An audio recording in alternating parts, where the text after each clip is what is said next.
In this video, I'm going to show you how you can turn on or off TunnelBear notifications.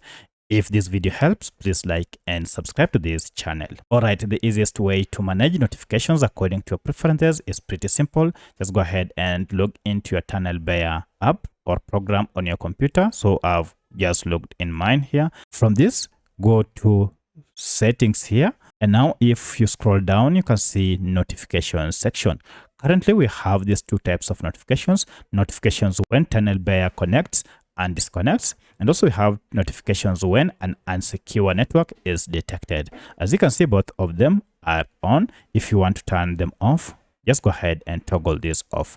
However, if you want these notifications to be on, then you can also go ahead and turn them on. So that's how you can manage notifications on TunnelBear VPN. If you have any other question, kindly let me know in the comment section. Otherwise, thanks for watching and let's meet in the next video.